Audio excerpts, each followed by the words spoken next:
കഴിഞ്ഞ ആഴ്ചയിൽ ചിന്തിച്ചൊരു കാര്യമായിരുന്നു പുനരുദ്ധാനത്തെ പറ്റി.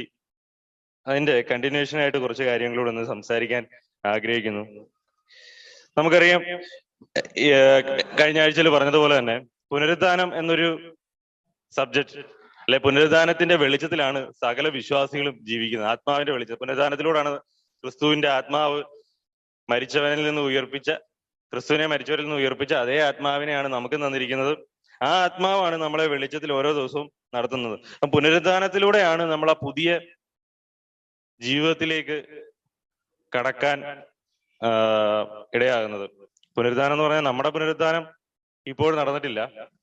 ക്രിസ്തുവിന്റെ പുനരുദ്ധാനത്തിലൂടെ നമുക്കത്, നമ്മുടെ പുനരുദ്ധാനം നടന്നോ? നടന്നു അല്ലേ?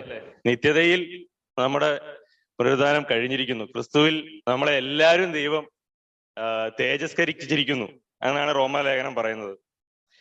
അപ്പോൾ അത് നമ്മളിൽ കണക്കിടുന്നത് ഫെയ്ത്തിലൂടെയാണ് ഈ കാലഘട്ടങ്ങളിൽ കണക്കിടുന്നത്. അപ്പോൾ നമ്മൾ പുനരുദ്ധാനം സംഭവിച്ചോ എന്ന് ചോദിച്ചു കഴിഞ്ഞാൽ നമ്മൾ ഈ ലോകത്തിലായിരിക്കുമ്പോൾ ടൈമിനകത്തേക്ക് ഇത് സംഭവിച്ചിട്ടില്ല. പക്ഷെ നിത്യതയിൽ സംഭവിച്ചു കഴിഞ്ഞു. നിത്യതയിൽ സംഭവിച്ചു കഴിഞ്ഞ ഒരു കാര്യത്തെ വിശ്വാസത്തിലൂടെ നമുക്ക് ഇതിനെ ആക്സസ് ചെയ്യാൻ, ഇതിനെ നേടാൻ ഇപ്പോൾ ദൈവം ഒരു വഴിയും വെച്ചിരിക്കുന്നു. അപ്പം ലോകത്തിൽ കഴിഞ്ഞ ആഴ്ച നമ്മൾ ചിന്തിച്ചതുപോലെ ലോകത്തിൽ ഏറ്റവും കൂടുതൽ എതിർപ്പുകൾ ഉള്ളത് ഈ പുനരുദ്ധാനത്തെ പറ്റിയാ. ക്രിസ്തു പുനരുദ്ധാനം ചെയ്തിട്ടില്ല എന്നുള്ളൊരു വാദമാണ് ലോകം മുഴുവനും ക്രിസ്ത്യാനിറ്റിക്ക് എതിരായിട്ട് നിറഞ്ഞു നിൽക്കുന്നതായിട്ട് നമുക്ക് കാണാൻ കഴിയുന്നത്. 1 കൊരിന്ത്യർ ലേഖനം അതിന്റെ 15-ാം അധ്യായം 8 മുതൽ. അപ്പം യേശുക്രിസ്തു ജഡത്തിൽ വന്നു, കഷ്ടം അനുഭവിച്ചു, മരിച്ചു, ഉയർത്തെഴുന്നേറ്റു എന്നുള്ളതാണ് നമ്മുടെ കൺഫെഷൻ തന്നെ, അല്ലെ? നമ്മൾ കൺഫസ് ചെയ്യുന്നത് തന്നെ കർത്താവ് ഉയർത്തെഴുന്നേറ്റിരിക്കുന്നു, അതുകൊണ്ട് ഞാനും ക്രിസ്തുവിൽ ജീവിക്കുന്നു എന്നുള്ളതാണ് നമ്മുടെ വിശ്വാസത്തിന്റെ അടിസ്ഥാനം തന്നെ. പൗലോസ് പറയുന്നുണ്ട്, ക്രിസ്തു പുനരുദ്ധാനം ചെയ്തില്ലെങ്കിൽ നമ്മുടെ വിശ്വാസം വ്യർത്ഥമാകുന്നു എന്ന് പറയുന്നു. 15-8 പൗലോസ് ഇങ്ങനെ പറയുന്നു, എല്ലാവർക്കും ഒടുവിൽ 6 മുതൽ വാക്യം. അനന്തരം അവൻ 500-ൽ അധികം സഹോദരന്മാർക്ക് ഒരുമിച്ച് പ്രത്യക്ഷനായി. അവർ മിക്ക പേരും ഇന്ന് വരെ ജീവനോടിരിക്കുന്നു, ചിലരോ നിദ്ര പ്രാപിച്ചിരിക്കുന്നു. അനന്തരം അവൻ യാക്കോബിനും പിന്നെ അപ്പോസ്തലന്മാർക്കും എല്ലാവർക്കും പ്രത്യക്ഷനായി. 8-ാമത്തെ വാക്യത്തിലേക്ക് വരുമ്പോൾ പിന്നെ പ്രത്യക്ഷനായത് തന്റെ സഭയെ ഉപദ്രവിച്ച, തന്റെ സഭയ്ക്കെതിരെ ദ്രോഹം ചെയ്തുകൊണ്ടിരുന്ന ഒരു ശത്രുവിനാണ് പ്രത്യക്ഷനായത്, അല്ലേ?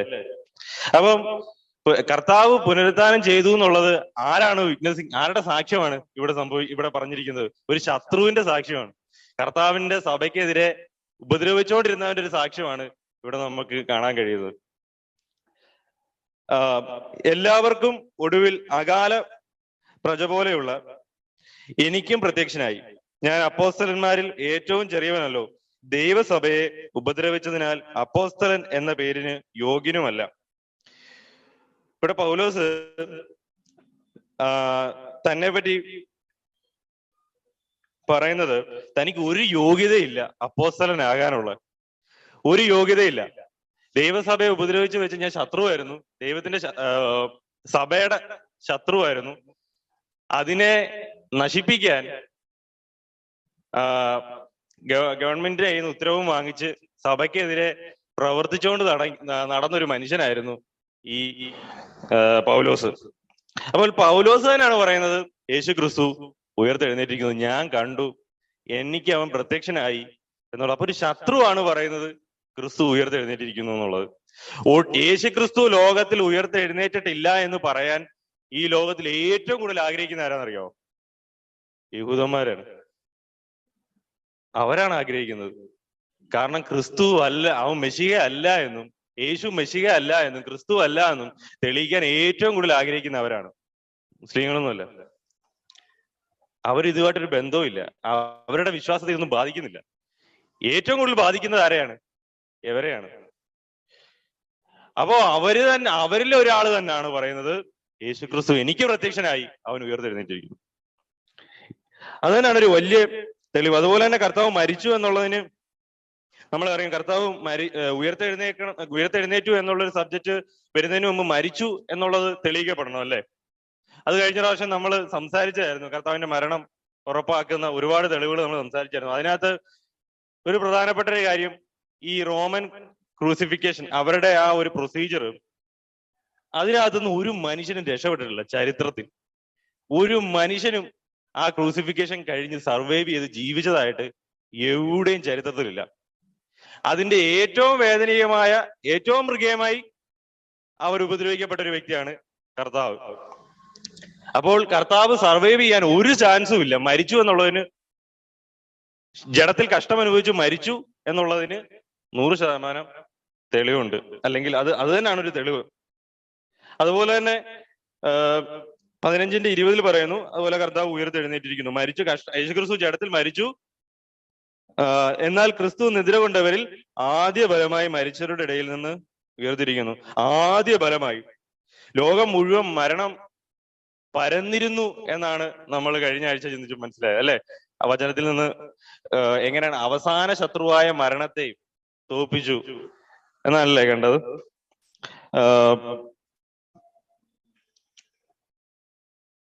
ഓക്കെ, അപ്പം അവസാന ശത്രുവായ മരണം, അതായത് നാശം, അത് ഇല്ലാതാകുന്ന നാശത്തിൽ നിന്ന്, അല്ലെങ്കിൽ ആദ്യത്തെ ഫലം,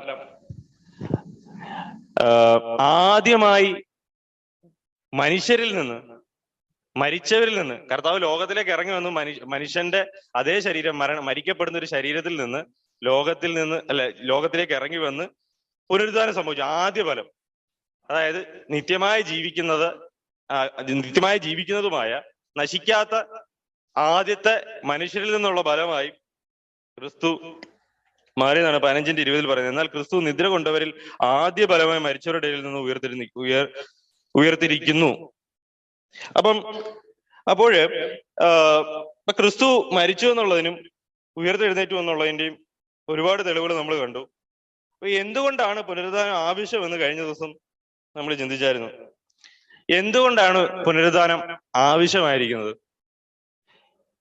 എന്തുകൊണ്ടാണ് ഇത്രയും പുനരുദ്ധാനത്തെ പറ്റി പറയുന്നത് എന്നുള്ളത് കഴിഞ്ഞാൽ, പുനരുദ്ധാനം എന്നൊരു സബ്ജക്റ്റ് ആണ് ഈ ലോകത്തില് യൂത്തിന്റെ ഇടയിലായാലും ഇന്ന് ചെറുപ്പക്കാരുടെ ഇടയിലൊക്കെ ആയാലും ഇതിന്റെ ലോജിക്ക് എന്തുവാണെന്ന് ആൾക്കാർ ഒരുപാട് ബുദ്ധിമുട്ടുന്നത്. പുനരുദ്ധാനം, നമ്മൾ സുവിശേഷം പറയാൻ പോകുമ്പോൾ എന്ത് പുനരുദ്ധാനം, ഇല്ലാത്തടത്ത് നിന്ന് എങ്ങനെയാ കറുത്ത ഒരു മനുഷ്യൻ ജനിക്കുന്നത്, വീണ്ടും ഉണ്ടായി മാറുന്നത് എന്നുള്ളതിന്റെ ലോജിക്ക് എന്താണെന്ന് നമുക്ക് പറഞ്ഞു കൊടുക്കാൻ നമ്മൾ ബാധ്യസ്ഥരാണ്. കാരണം ഒരു അവിശ്വാസിയായ മനുഷ്യന്, വിശ്വാസമില്ലാത്തൊരു വ്യക്തിക്ക് ഈ വിശ്വാസത്തിലേക്ക് ആക്സസ് എങ്ങനെയാണ്? യുക്തിയാണ്, അല്ലെ? ഈ വിശ്വാസത്തിലേക്ക് ഒരു ആക്സസ്, അതിന് വിശ്വാസമില്ല. അപ്പൊ അവിശ്വാസിയായ ഒരു വ്യക്തിക്ക് ഈ ബൈബിളിൽ എഴുതിയിരിക്കുന്ന കാര്യങ്ങളൊക്കെ മനസ്സിലാക്കാനുള്ള ഒരു വഴി എന്ന് പറഞ്ഞു കഴിഞ്ഞാൽ എന്താണ്? യുക്തിയാണ്.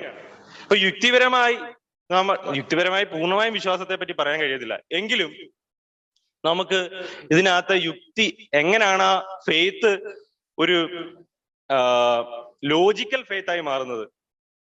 ബ്ലൈൻഡ് ഫെയ്ത്ത് അല്ല, ഒരു ലോജിക്കൽ ഫെയ്ത്ത് ആയി മാറുന്നത് എങ്ങനെയാണെന്ന് നമുക്ക് അവർക്ക് മറുപടി കൊടുക്കേണ്ടി വരും.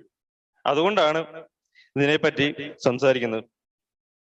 അപ്പം എന്തുകൊണ്ടാണ് പുനരുദ്ധാനം ആവശ്യമാണ് എന്നുള്ള ഒരു ചിന്ത, എന്തിന് പുനരുദ്ധാനം, എന്തിന് കർത്താവ് മരിച്ചു ഉയർത്തെഴുന്നേറ്റു? 2 കൊരിന്ത്യർ ലേഖനം അതിന്റെ 4-ാം അധ്യായം 18-ാം വാക്യം. അപ്പൊ എന്തിനാണ് ദൈവം ഇത്രയും ഗാലക്സീസും ഇത്രയും വലിയ പ്രപഞ്ചം ദൈവം ഉണ്ടാക്കിയിരിക്കുന്നത്? എൻ്റെ ഒരു വലിയ സംശയമായിരുന്നു. ഭൂമി മാത്രം ഉണ്ടാക്കിയാൽ പോരായിരുന്നു. എന്തിനാണ് ഇത്രയും വലിയ ഗാലക്സി, ഇത്രയും ഒരുപാട് ഗാലക്സികൾ, ഒരുപാട് എന്താ പറയുന്നത്, വിസ്തൃതി നിറഞ്ഞിരിക്കുന്ന, ഇതുപോലെ വിസ്തൃതി ഒന്നും കണ്ടുപിടിച്ചിട്ടില്ല എങ്കിലും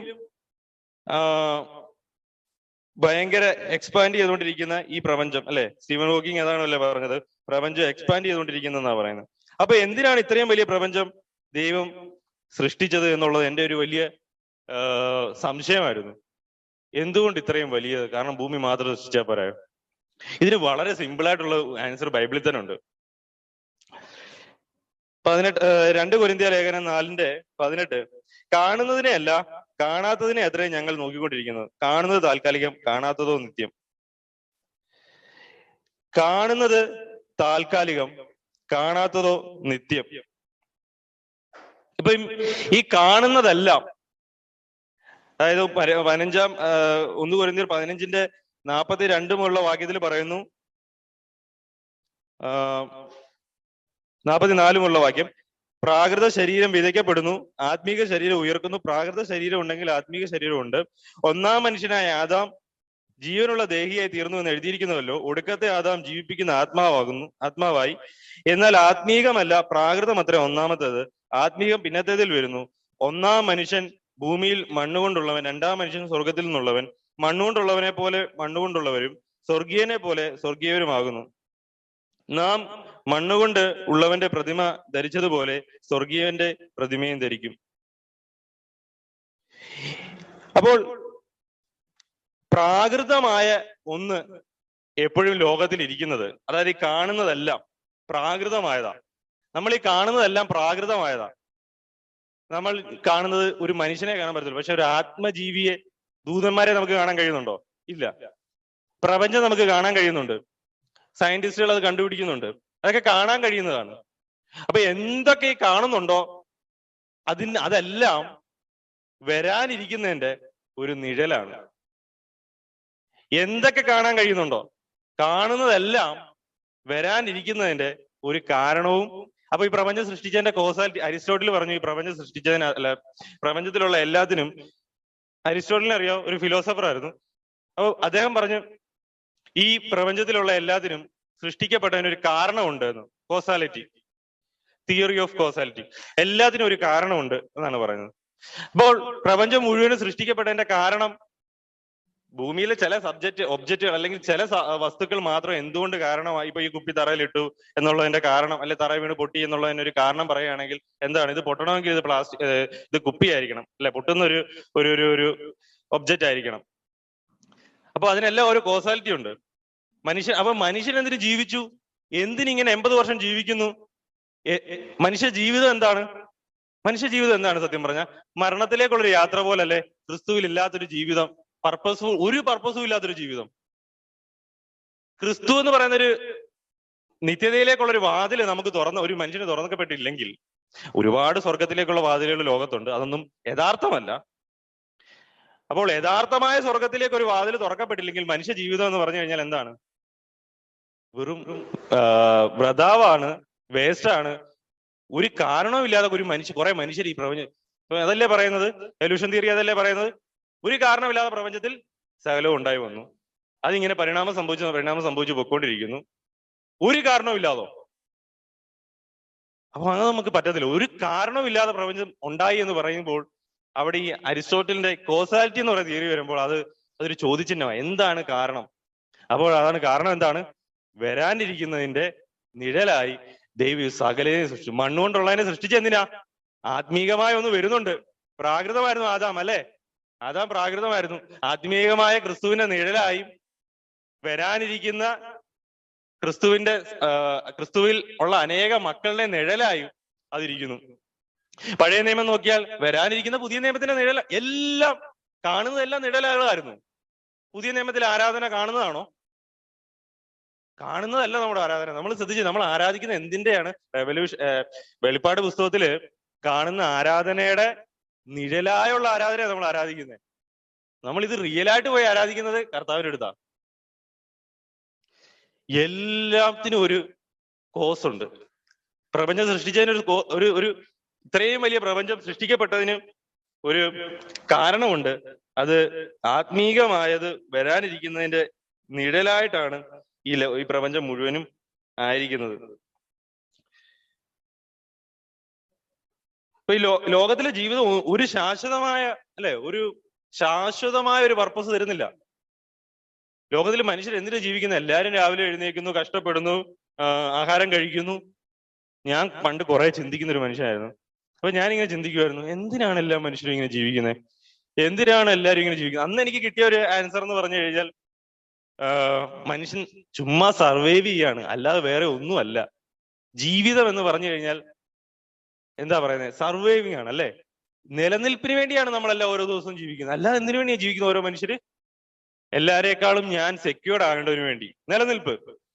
അപ്പൊ സെക്യൂറായി വളരെ ഇൻസെക്യൂരിറ്റിയിലേക്കാണ് പോകുന്നത്. നമ്മുടെ ജഡം ഇൻസെക്യൂർ ആണ്, നമ്മുടെ ജീവിതം ഇൻസെക്യൂർ ആണ്. എന്തെങ്കിലും സെക്യൂരിറ്റി ഉണ്ടോ? ഒരു സെക്യൂരിറ്റി ഇല്ല. അപ്പൊ എല്ലാരും ഭയങ്കര സെക്യൂരിറ്റി ഉണ്ടാക്കാൻ നോക്കുന്നു, പക്ഷെ സെക്യൂരിറ്റി ഇല്ല. അപ്പൊ സെക്യൂരിറ്റി എന്ന് പറയുന്ന സാധനം ഒരു ആപേക്ഷികമായ ഒരു സാധനമായിട്ട് ലോകത്തിലിരിക്കുന്നു. എന്തൊക്കെ നോക്കിയാലും ആപേക്ഷികമാണ് ലോകത്തിൽ. നന്മ ആപേക്ഷികമാണ്, സത്യം ആപേക്ഷികമാണ്, പ്രപഞ്ചം പറയുന്നത്. ക്രിസ്തുവിലൂടെ കിട്ടിയിരിക്കുന്നത് മാത്രമാണ് നിത്യമായത്. നീതി എന്ന് പറഞ്ഞ പെർഫെക്റ്റ് നീതി, നിത്യമായ നീതി, കാലങ്ങൾക്കനുസരിച്ച് മാറാത്തൊരു നീതി നമുക്ക് ക്രിസ്തുവിലൂടെ വെളിപ്പെട്ട് വന്നു. സ്നേഹത്തിന്റെ നീതി, അത് കാലങ്ങൾക്കനുസരിച്ച് മാറുന്നതല്ല. പക്ഷെ ഖുർആനോ അല്ലെ മറ്റു വേദഗ്രന്ഥങ്ങളോ നമ്മൾ നോക്കിക്കഴിഞ്ഞാൽ ഒരു കാലഘട്ടത്തിൽ ഭയങ്കര ഇമ്മോറലായിട്ട് ജീവിച്ച ആൾക്കാർക്ക് വേണ്ടിയുള്ള നിയമങ്ങൾ പോലെ ആ നിയമങ്ങൾ നമുക്ക് കാണാൻ കഴിയും. ഒരു ഇച്ചിരി മോറൽ രീതിയിൽ ഉയർന്ന ആൾക്കാർക്ക് ജീവിക്കാൻ പറ്റിയ നിയമങ്ങളല്ല അതൊന്നും. അപ്പൊ ഏത് കാലഘട്ടത്തിലും ജീവിക്കാൻ പറ്റിയ ആൾക്കാർക്ക് ഉള്ള നീതി വെളിപ്പെടുത്തിയത് ബൈബിള് മാത്രമാണ്. നിത്യമായ ഒന്ന്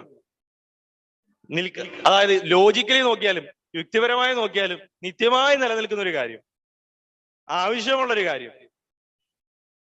ഇതെല്ലാം ബൈബിളിന് വ്യക്തമായ ആൻസറുകൾ ഉണ്ട് എന്നുള്ളതാണ് നമ്മൾ കാണുന്നത്. അപ്പം ഈ ലോകം മുഴുവൻ സൃഷ്ടിച്ചതിനകത്ത് ഒരു കാരണം ഈ പ്രാകൃതമായത് ഒരു ആത്മീകമായതിന്റെ നിഴലായിരിക്കുന്നു. അപ്പൊ നമ്മൾ നോക്കി വരാനിരിക്കുന്നത് ഒരു മിസ്റ്ററിയാണ്. നമുക്ക് ബൈബിളിലൂടെ വെളിപ്പെട്ട് കിട്ടിയത് ക്രിസ്തുവിൽ നമ്മൾ അനേകർ കർത്താവിനെ പോലെ ആകും എന്നുള്ള ഒരു ഫുൾ സ്റ്റോപ്പിൽ മാത്രമാണ് നമ്മൾ നിൽക്കുന്നത്. ഇത് കഴിഞ്ഞ കർത്താവ് എന്തുകൊണ്ട് പുത്രനെ പോലെ കുറെ ആൾക്കാരെ ദൈവം തെരഞ്ഞെടുത്തു, അല്ലെ അങ്ങനെ ആക്കാൻ കുറെ ആൾക്കാരെ ദൈവം തെരഞ്ഞെടുത്തു, അങ്ങനെ ആക്കുന്നു. എന്താണ് ദൈവത്തിന്റെ പർപ്പസ്? ഒരു പർപ്പസ് ഉണ്ട്, അത് നമുക്ക് വെളിപ്പെട്ട് കിട്ടിയിട്ടില്ല.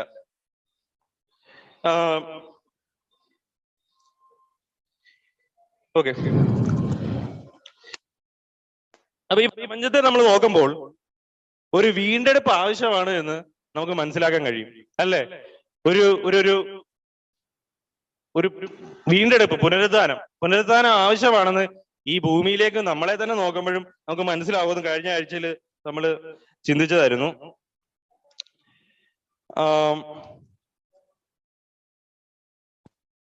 ഓക്കെ, അപ്പൊ ഇതിനെ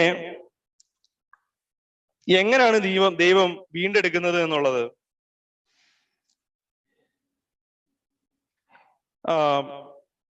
അതിന്റെ പുറകിലുള്ള ആ ഒരു ലോജിക്ക് എന്താണ് എന്നുള്ളതാണ് നമ്മൾ ചിന്തിക്കാൻ പോകുന്നത്. അതായത് നശിച്ചു പോയ ഒരു കാര്യത്തെ, നശിച്ചു പോയതിനെ ജീവിപ്പിക്കാൻ ദൈവത്തിന് മാത്രമേ കഴിയത്തുള്ളൂ. ഒരു സാധനം നശിച്ചു പോയെന്ന് വെച്ചോ, അതിനെ ജീവിപ്പിക്കാൻ, ഉദാഹരണം ഞാൻ പറഞ്ഞ ലാസർ മരിച്ച് 4 ദിവസമായി, അല്ലേ? ബോഡി നാറ്റം വമിച്ചു തുടങ്ങി. അപ്പൊ ഈ നാറ്റം വമിച്ചു തുടങ്ങിയ നശിച്ചിരിക്കുന്ന നാശത്തിലേക്ക് അല്ലെ നശിച്ചുപോയി, അതിനകത്ത് ഇനി ജീവനില്ല. അപ്പൊ ജീവനില്ലാത്തൊരു വ്യക്തിക്ക്, വസ്തുവിന് ജീവൻ ഉണ്ടാക്കുവാൻ, അതിനെ ജീവിപ്പിക്കുവാൻ, അതിനെ ഇല്ലാത്തടത്ത് നിന്ന് വിളിച്ചു വരുത്തുവാൻ ദൈവത്തിന് മാത്രമേ കഴിയത്തുള്ളൂ. അപ്പം ലാസറിനെ ദൈവം ഉയർപ്പിച്ചത് നമുക്കൊരു ഈ ദൈവത്തിന്റെ ശക്തിയുടെ ഒരു തെളിവാണ്. അതായത് ഇല്ലാത്തടത്ത് നിന്ന് ദൈവം വിളിച്ചു വരുന്ന ദൈവം, അതായത് ജീവനില്ലാത്തടത്ത് നിന്ന് ജീവിപ്പിക്കുന്ന ദൈവം. ലാസറിനെ ദൈവം ഉയർത്തിയത് എങ്ങനാ? ലാസറെ നീ ഉണരൂ, അല്ലെ, എഴുന്നേക്കൂ എന്നൊരു ഒറ്റ വാക്കിലാണ് അവിടെ ജീവൻ വെക്കുന്നത്. അപ്പോൾ ഈ ലാസറിന്റെ ജീവൻ വെക്കുന്ന ഒരു കാര്യം, അത് ഭയങ്കര അത്ഭുതമായിട്ട് എനിക്ക് തോന്നി. കാരണം മരിച്ചു കിടക്കുന്ന ഒരു ബോഡി ജീവിപ്പിക്കണമെങ്കിൽ സൃഷ്ടാവിന് മാത്രമേ കഴിയത്തുള്ളൂ. അപ്പം ലാസറിന്റെ ശരീരത്തുള്ള ഓരോ മിനറൽസും ഓരോ അവയവങ്ങളെയും കമാൻഡ് ചെയ്യാനും അതിനെ ജീവിപ്പിക്കാനും, അത് ജീവിക്കുന്ന എങ്ങനെയാണ്? സൃഷ്ടാവിന്റെ കമാൻഡില്, അതായത് അധികാരത്തില് അത് ജീവിച്ചു വരികയാണ്. സൃഷ്ടാവ് പറയാണ് ഉണ്ടാകൂ, ഉണ്ടാവട്ടെ എന്ന് പറയാണ്, സകലവും ഉണ്ടായി വരികയാണ്. അപ്പം പുനരുദ്ധാനത്തിന്റെ ലോജിക്ക് എന്താന്ന് പറഞ്ഞു കഴിഞ്ഞാൽ, ദൈവത്തിന് ഇല്ലാത്തടത്ത് നിന്ന് വിളിച്ചു വരുത്താൻ കഴിയും. ജീവനില്ലാത്തൊരു വസ്തുവിനെ ജീവിപ്പിക്കാൻ ദൈവത്തിന് കഴിയും.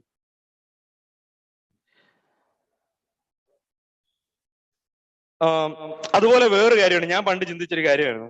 ഈ പ്രപഞ്ചത്തിലെ ഓരോ കണവും, നമുക്കറിയാം സയൻസ് പറയുന്ന ഒരു കാര്യം നശിപ്പിക്കാനോ എനർജിയെ നശിപ്പിക്കാനോ ഉണ്ടാക്കുവാനോ കഴിയത്തില്ല. ഒരു മോളിക്യൂളിനെ പോലും അല്ലെ, മോളിക്യൂളിനെ ഉണ്ടാക്കാൻ കഴിയുമോ? മോളിക്യൂളിനെ ഉണ്ടാക്കാൻ കഴിയുന്നത്, ആറ്റംസിനെ ഉണ്ടാക്കാൻ കഴിയുമോ? പ്രോട്ടോൺ, ന്യൂട്രോൺ, ഇതിന്റെ ഒന്നും, ഞാൻ ഇതിനെയൊക്കെ സിമ്പിൾ ആയിട്ട് പറഞ്ഞ, ഒരു കണികളെ പോലും അല്ലെ, പ്രപഞ്ചത്തിലെ ഒരു ചെറിയ കണുവിനെ പോലും ഉണ്ടാക്കുവാൻ, അതായത് നത്തിങ്ലെസ്സിൽ നിന്നുണ്ടാക്കുവാൻ, ഒന്നുമില്ലായ്മ. ഇനി നിങ്ങളൊന്ന് ചിന്തിച്ച, ഒന്നുമില്ലായ്മ ചിന്തിക്കാൻ കഴിയുന്നുണ്ടോ നിങ്ങൾക്ക് ആർക്കെങ്കിലും? ഇപ്പം പറയും ചിന്തിക്കാൻ കഴിയുന്നുണ്ടല്ലോ. ഞങ്ങൾക്ക് ചിന്തിക്കാൻ കഴിയുന്നുണ്ട്. ഫുൾ ഡാർക്ക്നെസ് ഞങ്ങൾക്ക് ചിന്തിക്കാൻ കഴിയുന്നുണ്ട്. ഫുൾ വൈറ്റ് ഞങ്ങൾക്ക് ചിന്തിക്കാൻ കഴിയുന്നു. അപ്പൊ ഡാർക്ക്നെസ് ഒന്നുമില്ലായ്മയാണോ? ഡാർക്ക് ഒരു ഒന്നുമില്ലായ്മയാണോ? ഡാർക്ക്നെസ് അവസ്ഥയല്ലേ? അപ്പം ശൂന്യമായ, അപ്പൊ വൈറ്റും ചിന്തിക്കാൻ പറ്റത്തില്ല. ഈ ശൂന്യത എന്ന് പറയുന്നത് ആർക്കും ചിന്തിക്കാൻ കഴിയത്തില്ല. പക്ഷെ ഒന്നുമില്ലാത്ത അവസ്ഥയിൽ നിന്ന് മനുഷ്യനൊന്നും ഉണ്ടാക്കാനും കഴിയത്തില്ല, ചിന്തിക്കാനും കഴിയത്തില്ല. നമ്മൾ എത്ര സീറോ ആണല്ലേ! ഒന്നുമില്ലാത്ത അവസ്ഥയിൽ നിന്ന് നമുക്ക് ചിന്തിക്കാൻ പോലും കഴിയത്തില്ല, പിന്നല്ലേ ഉണ്ടാക്കുന്നത്. ഇനി നമ്മൾ എന്തെങ്കിലും ഉണ്ടാക്കാൻ പോയി തുടങ്ങട്ടെ. ഇവിടെ സൃഷ്ടിച്ച ഏത് വിമാനമായാലും, റോക്കറ്റ് ആയാലും, എന്ത് സാറ്റലൈറ്റ് ആയാലും, എന്തിനകത്തും ദൈവം സൃഷ്ടിച്ച കണികകളാണ് ഇരിക്കുന്നത്. ദൈവം പറയാ, ഡാ ഇറങ്ങി പോടാ ഇവിടെ നിന്ന് പറഞ്ഞു കഴിഞ്ഞാൽ എല്ലാണോ ഇറങ്ങിപ്പോവും. കാരണം സൃഷ്ടാവിന് സൃഷ്ടിയുടെ മേലൊരു അതോറിറ്റി ഉണ്ട്. അതാണ് ഈ ബെഞ്ചിനോട് എഴുന്നേക്കാൻ പറഞ്ഞ, ഈ കല്ലുകളോട് എഴുന്നേറ്റ് നിന്ന് സ്തുതിക്കാൻ പറഞ്ഞ, അത് എഴുന്നേറ്റ് നിന്ന് സ്തുതിക്കും സൃഷ്ടാവിനെ. അതിന് അധികാരമുണ്ട്. ദൈവത്തിന് സകലത്തിനും മേൽ അധികാരമുണ്ട്. അപ്പോൾ ഒരു മൂഢൻ ചോദിക്കുകയാണ്, ഈ മരിച്ചവരൊക്കെ എങ്ങനെ ജീവിക്കും? ദൈവത്തിന് സകലത്തിനും മേൽ അതോറിറ്റി ഉണ്ട്. അതാണ് ഇതിന്റെ ലോജിക്. ഇല്ലാത്തടത്ത് നിന്ന് എങ്ങനെ ഇതെല്ലാം ഉണ്ടായി വരുന്നു എന്നുള്ളതിന്റെ ലോജിക്. ഒരു ചാരമായി പോയാലും ദൈവം പറയാണ്, ഇതെല്ലാം തിരിച്ചതുപോലെ തന്നെ നിന്ന് വരട്ടെ എന്ന് പറഞ്ഞു കഴിഞ്ഞാൽ സകലവും അതുപോലെ വന്നിരിക്കും. ഒരു ചെറിയ മോളിക്കൂളിന് വരെയും ദൈവത്തിന്റെ അധികാരത്തിന് കീഴ്പ്പെട്ടാണ് നിൽക്കുന്നത്. നമുക്ക് ചിന്തിക്കുന്നതിന് അപ്പുറമാണിത്. അപ്പോൾ ഈ ശൂന്യമായിരുന്നു ഇതെല്ലാം എങ്ങനെ ഉണ്ടായി വന്നത്? പെട്ടെന്ന് പറഞ്ഞു തീർക്കാൻ സമയം ഒരുപാടായി. യോഹന്നാന്റെ സുവിശേഷം 1:3 പറയുന്നു, സകലവും അവൻ മുഖാന്തരം ഉളവായതൊന്നും അവനെ കൂടാതെ ഉളവായതല്ല. സകല ആറ്റംസും എല്ലാം വന്നിരിക്കുന്നത് എവിടുന്നാ അറിയാവോ? ക്രിസ്തുവിൽ നിന്നാ വന്നിരിക്കുന്നത്. എല്ലാം ഉണ്ടാക്കിയത് ആരാന്നറിയോ? കർത്താവ് സൃഷ്ടിച്ചേ. എല്ലാം ഈ ശൂന്യതയായിരിക്കുന്നതെല്ലാം ഈ സ്പേസ് ഉണ്ടാകുന്നതിന് മുമ്പേ അവനുണ്ടായിരുന്നു, അല്ലേ? അതുപോലെ പലർക്കും ഉള്ളൊരു സംശയമാണ്, ശരീരം, അതായത് ഡെഡ് ബോഡി റിസറക്റ്റഡ് ആവണമെങ്കിൽ, പുനരുത്ഥാനം സംഭവിക്കണമെങ്കിൽ ആ ശരീരം, മരിച്ച ശരീരം സൂക്ഷിക്കപ്പെടണം, കല്ലറയിൽ സൂക്ഷിക്കപ്പെടണം. അതുകൊണ്ട് നമ്മളെല്ലാവരും സെമിത്തേരി വാങ്ങിക്കുകയും അതിനകത്ത് സൂക്ഷിക്കുകയും ഒക്കെ ചെയ്യുന്നവരുണ്ടല്ലോ. സെമിത്തേരി, ഓരോ ചർച്ചിനും ഓരോ സെമിത്തേരികളുണ്ട്. പക്ഷെ നമ്മൾ മനസ്സിലാക്കേണ്ട ഒരു കാര്യം, പഴയ വിശുദ്ധന്മാർ, അല്ലെങ്കിൽ ഞാൻ ഉദ്ദേശിക്കുന്നത് തെറ്റാണെന്നല്ല ഞാൻ പറഞ്ഞു വരുന്നത്, അങ്ങനെ ഒരു സംശയമുണ്ട് പലർക്കും. ശരീരം ഇപ്പൊ കത്തിച്ചു കളഞ്ഞ ശരീരം പുനരുദ്ധാനത്തിൽ, കർത്താവിന്റെ 2ാം വരവിൽ ഉയർക്കപ്പെടുമോ? പുനരുദ്ധാനം സംഭവിക്കുമോ? അപ്പൊ അങ്ങനെയൊക്കെയുള്ള സംശയമുള്ളവരുണ്ട്. ഞാൻ പറയട്ടെ, അതായത് നമ്മുടെ ശരീരം എങ്ങനെ കത്തിച്ചു കളഞ്ഞാലും, എങ്ങനെ അത് നശിപ്പിച്ചാലും, പഴയ വിശുദ്ധന്മാരുടെ ശരീരമൊക്കെ എത്രയോ ദൈവത്തിന് വേണ്ടി നന്നായി ഉപയോഗിക്കപ്പെട്ടവരുടെ ശരീരമെല്ലാം കത്തി എരിഞ്ഞു പോയിട്ടുണ്ട്. എത്രയോ പേർ അവയവം മുറിക്കപ്പെട്ടും ശരീരം പൂർണ്ണമായും നഷ്ടപ്പെട്ടും കത്തി എരിഞ്ഞ് ചാമ്പലായും ഒക്കെ എത്രയോ പേർ. ശരീരം ഇല്ലാത്ത അവസ്ഥയിൽ ദൈവത്തിന് ഈ ശരീരത്തിന്റെ ഓരോ മോളിക്യൂളിനെയും ഓരോ ആറ്റംസിനെയും തിരിച്ച് അത് ഇല്ലായ്മയിൽ തന്നെ, ഒരു പാർട്ടിക്കിൾസും അല്ലെ ഈ എനർജി നശിച്ചു പോകുന്നില്ല, ഇല്ലാതാകാൻ കഴിയുന്നില്ല. അപ്പോൾ ഇതെല്ലാം ഈ പ്രപഞ്ചത്തിൽ തന്നെ ഉണ്ട്. അതിനെ ആ പൂർവ്വസ്ഥിതിയിലേക്ക് വിളിച്ചു വരുത്തുവാൻ ദൈവത്തിന് കഴിയും. അപ്പോൾ എവിടെയാണ് നമ്മൾ ഈ പുനരുത്ഥാനത്തിന്റെ ലോജിക്ക് മനസ്സിലാക്കുന്നത്? ദൈവത്തിന് സകലവും നശിച്ചു പോയതിനെയും പൂർവ്വസ്ഥിതിയിലേക്ക് കൊണ്ടുവരാൻ കഴിയും. അത് കാരണം അതിന്റെ എല്ലാ അതിന്റെ ചെറിയ അണു വരെയും അത് ക്രിസ്തുവിൽ നിന്ന് ഉളവായതാണ്, ക്രിസ്തു മുഖാന്തരം ഉളവായതാണ്, സകലവും അവനിൽ നിന്ന് പുറപ്പെട്ടതാണ്. അതുകൊണ്ട് സൃഷ്ടാവിന് എല്ലാ പാർട്ടിക്കിൾസിന്റെ മേലും, എല്ലാ അതിന്റെ മൂലകങ്ങളുടെയും, എല്ലാ ചെറിയ കണങ്ങളുടെയും മേലും ദൈവത്തിന് അധികാരമുണ്ട്. തിരിച്ചു വരാൻ പറഞ്ഞു കഴിഞ്ഞാൽ സകലവും തിരിച്ചു വരും. കാരണം ഉണ്ടാകട്ടെ എന്ന് പറഞ്ഞിട്ട് സകലം ഉണ്ടായതാണ്, അവന്റെ വാക്കിനാലാണ് സകലം ഉണ്ടായത്. ലാസറെ പുറത്തു വരാൻ പറഞ്ഞപ്പോഴാണ് സകലവും ലാസർ ജീവിച്ചു വന്നത്. അപ്പോൾ സൃഷ്ടാവിന്റെ വിളിയാൽ ഈ സകല പാർട്ടിക്കിൾസും അത് എങ്ങനെ മരിച്ചു പോയാലും എങ്ങനെ അടക്കപ്പെട്ടാലും അത് സൃഷ്ടാവിന്റെ വരവിൽ സൃഷ്ടാവിന്റെ വിളിയാൽ അത് പുനരുത്ഥാനം പ്രാപിക്കും. അതിന്റെ ലോജിക് എന്ന് പറഞ്ഞു കഴിഞ്ഞാൽ ദൈവം സൃഷ്ടാവാണ്, സകലത്തിന്റെയും മേൽ അധികാരമുണ്ട്, പാർട്ടിക്കിൾസ് ഒന്നും നശിച്ചു പോകുന്നില്ല, എല്ലാം ഈ പ്രപഞ്ചത്തിൽ തന്നെ ഉണ്ട്. ഇത് സയന്റിഫിക്കലി പ്രൂവ്ഡ് ആണ്. അപ്പോൾ ഇതാണ് പുനരുദ്ധാനത്തിന്റെ ഒരു ലോജിക്. ദൈവം സൃഷ്ടാവിന് അവൻ മുഖാന്തരം സകലം ഉളവായി, അവനിലൂടെയാണ് സകലം ഉണ്ടായിരിക്കുന്നത്, അവൻ മുഖാന്തരമാണ് ഉണ്ടായിരിക്കുന്നത് എന്നുള്ളതാണ്. ഈ യോഹന്നാന്റെ സുവിശേഷം 1-ാം അധ്യായം നമ്മൾ മെഡിറ്റേറ്റ് ചെയ്യേണ്ടത് വളരെ ആവശ്യമാണ്. കാരണം ഭയങ്കര ആഴത്തിലുള്ള മർമ്മങ്ങളാണ് ഈ 1-ാം അധ്യായത്തിൽ ഇരിക്കുന്നത്.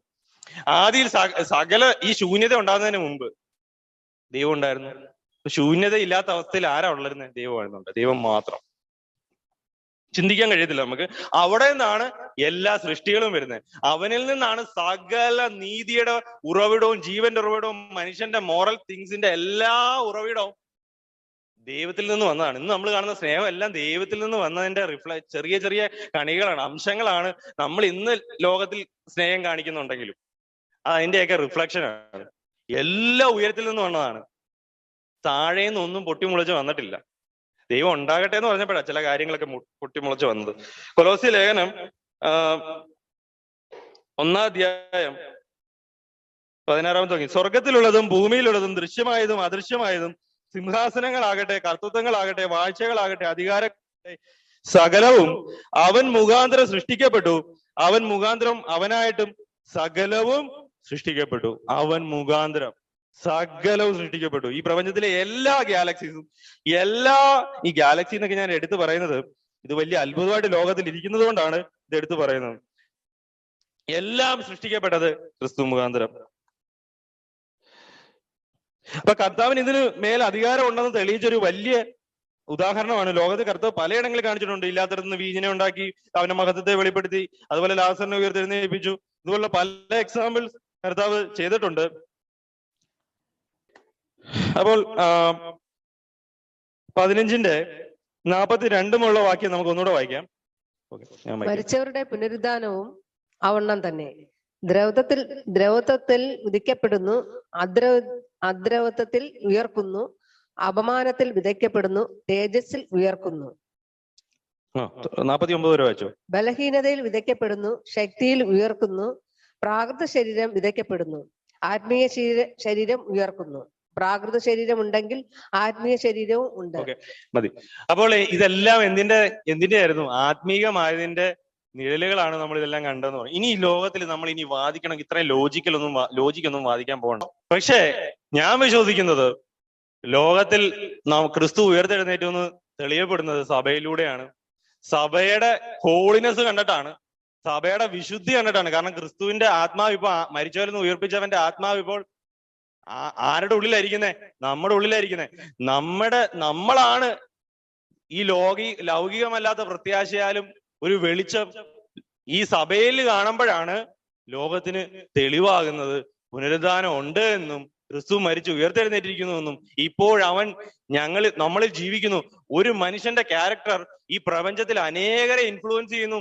അനേകർക്ക് അവന്റെ ജീൻ, നമ്മളിൽ ആരുടെ രക്തമായിരുന്നു നേരത്തെ? അപ്പൊ നമ്മുടെ നേരത്തെ സ്വഭാവം നമ്മുടെ അപ്പരമ്മമാരുടെ സ്വഭാവമായിരുന്നു. കാരണം അവരിൽ നിന്നാണ് ജനിച്ചത്. ക്രിസ്തുവിൽ ജനിച്ചവർ അവന്റെ സ്വഭാവമുള്ളവരായി മാറുന്നേ അല്ലേ? ഇത്രയും കാലങ്ങൾക്ക് ശേഷം, 2000 വർഷങ്ങൾക്ക് ശേഷം ഒരു വ്യക്തിയുടെ സ്വഭാവമുള്ള അനേക മക്കൾ. അത് തന്നെയല്ലേ റിസറക്ഷന്റെ തെളിവ്? ക്രിസ്തു ജീവിക്കുന്നു എന്നുള്ളതിന്റെ തെളിവ്, ഉയർത്തെഴുന്നേറ്റിരിക്കുന്നു ജീവിക്കുന്നു എന്നുള്ളതിന്റെ തെളിവ്. അതിന്റെ ഏറ്റവും വലിയ തെളിവ് നമ്മളുടെ വിശുദ്ധിയാണ്. നമ്മുടെ ആ വിശുദ്ധീകരണമാണ് ലോകത്തിന്. നമ്മുടെ ജീവിതമാണ് ഏറ്റവും വലിയ തെളിവ് എന്ന് പറഞ്ഞു കഴിഞ്ഞാൽ, ഏറ്റവും എതിർക്കാൻ പറ്റാത്ത തെളിവ് നമ്മുടെ ജീവിതം. അപ്പൊ ലോകത്തിൽ പറയണം, ഒരാൾ ചോദിക്കും, ഓക്കെ റിസറക്ഷൻ, ഓക്കെ ക്രിസ്തു മരിച്ചു ഉയർത്തെഴുന്നേറ്റു, നിങ്ങളും ആ ക്രിസ്തുവിനോട് ജീവിക്കുന്നു. എവിടെ? നിങ്ങളിൽ ഞാനൊരു ക്രിസ്തുവിന്റെ ലൈഫും കാണുന്നില്ല. ഇവിടാണ് സുവിശേഷം പരാജയപ്പെട്ടു പോകുന്നത്. അവിടെ കർത്താവ് നമുക്ക് വേണ്ടി ആത്മാവിനെ ധാരാളമായി തന്നിരിക്കുന്നു. ചോദിക്കുന്നതിലധികമായി നമുക്ക് ആത്മാവിനെ തന്നിരിക്കുന്നു അല്ലേ? റോമാലേഖനം പറയുന്നു, അതിന്റെ 5-ാം അധ്യായം, അതോടെ പറഞ്ഞിട്ട് ഞാൻ നിർത്താം. റോമാലേഖനം 5-ാം അധ്യായം ശത്രുക്കളായിരിക്കുമ്പോൾ തന്നെ നമുക്ക് അവന്റെ പുത്രന്റെ മരണത്താൽ ദൈവത്തോട് നിരപ്പ് വന്നുവെങ്കിൽ നിരന്ന ശേഷം നാം അവന്റെ ജീവനാൽ എത്രയധികമായി രക്ഷിക്കപ്പെടും. അത്രയുമല്ല, നമുക്കിപ്പോൾ നിരപ്പ് ലഭിച്ചതിന് കാരണമായ നമ്മുടെ കർത്താവ് യേശു ഓക്കെ അത് തന്നെ, ശത്രുക്കളായിരിക്കുമ്പോൾ തന്നെ നമുക്ക് അവന്റെ പുത്രന്റെ മരണത്താൽ ദൈവത്തോട് നിരപ്പ് വന്നുവെങ്കിൽ നിരന്ന ശേഷം നാം അവന്റെ ജീവനാൽ എത്ര അധികമായി രക്ഷിക്കപ്പെടും. ആ രക്ഷയുടെ പ്രോസസ് നമ്മളിൽ എത്ര അധികമായി നടക്കും എന്നുള്ളതാണ്. അത് എത്രയധികം ചോദിക്കുന്നവരിൽ അധികമായി ദൈവം നമുക്ക് നൽകും. ആ പുനരുദ്ധാനത്തിന്റെ ജീവൻ നമ്മളിൽ വെളിപ്പെടുന്നത് തന്നെയാണ് ലോകത്തിന്റെ നമുക്ക് ക്രിസ്തു ഉയർത്തെഴുന്നേറ്റു എന്നുള്ള പുനരുദ്ധാനം ഉണ്ടെന്നാണ് തെളിവ്. കാരണം ആദ്യ ഫലം ക്രിസ്തു ആയിരുന്നു, രണ്ടാമത്തെ ഫലം സഭയാണ്. ഇപ്പോൾ സഭയുടെ വീണ്ടെടുപ്പ് വെളിപ്പെടുന്നത് കർത്താവ് വരുമ്പോൾ കാണത്തക്ക വിധം. പക്ഷെ ഇപ്പോൾ അതെങ്ങനെയാണ്? ഈ സഭയിലൂടാണ് ഈ രണ്ടാമത്തെ ഫലം വെളിപ്പെടുന്നത്. ഓക്കെ, ദൈവം നമ്മളെല്ലാരെയും ആ തേജസ്സിലേക്ക് ഫെയ്ത്തിനാൽ അതൊരു കൃപയായി നമ്മുടെ ഉള്ളിൽ, നാളെ അത് തേജസ്സായി നമ്മളിൽ വെളിപ്പെടും. ഇന്ന് അത് ലോകം കാണുന്നത് കൃപയായിട്ടാണ്. ദൈവം നമുക്ക് ആ കൃപ നൽകുമാറായിട്ട് കൃപമേൽ കൃപ വായിച്ച് നമ്മൾ പുത്രന്റെ സദൃശ്യത്തോട് ഓരോ ദിവസവും അനുരൂപപ്പെടട്ടെ. ദൈവം സഹായിക്കട്ടെ. സ്തോത്രം.